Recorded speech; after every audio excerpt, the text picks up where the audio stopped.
আসসালামু আলাইকুম। আমি এসডিজি ১৪ সেক্ষেত্রে আমার আলোচনার বিষয় হচ্ছে সমুদ্র দূষণ নিয়ে। সমুদ্র দূষণ একটি বৈশ্বিক সমস্যা যা আমাদের পরিবেশ এবং আমাদের ভবিষ্যৎ প্রজন্মের জন্য একটি বেশ হুমকির বিষয়।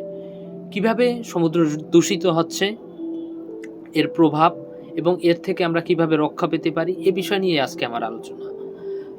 ১. সমুদ্র দূষণ কি?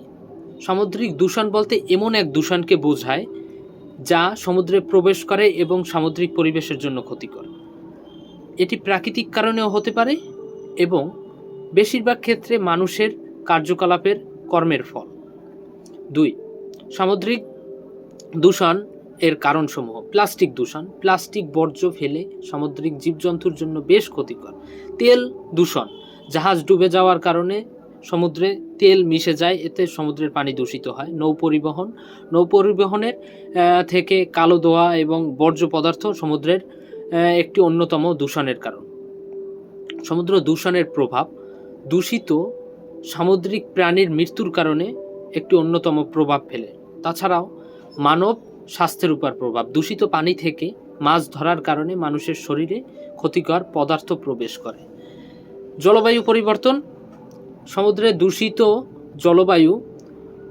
জলবায়ু পরিবর্তনের সঙ্গে সম্পর্কিত, এটি কারণে কার্বন ডাই অক্সাইডের স্তর সমুদ্রে বাড়ায়, এতে অন্যতম একটি সমুদ্রে দূষিতর প্রভাব ফেলে। সমুদ্র দূষণ থেকে রক্ষা পাওয়ার যে উপায়গুলো আমি চিন্তা করছি যে প্লাস্টিক ব্যবহার কমানো, একেবারে ব্যবহারযোগ্য প্লাস্টিক বর্জন, পণ্য ব্যবহার, তাছাড়া পানির দূষণ কমানো, কলকারখানায় ঠিকমতো প্রক্রিয়া জলাশয় ব্যবহার করা, জনসচেতনতা বৃদ্ধি, যেমন স্কুল কলেজ সমাজে সচেতনতা বৃদ্ধি করা, যাতে মানুষের দূষণের কুফল দিকটি জানানো।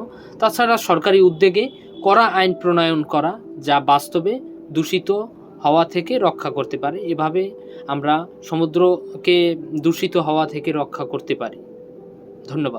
ধন্যবাদ ফাতিয়া আয়াত।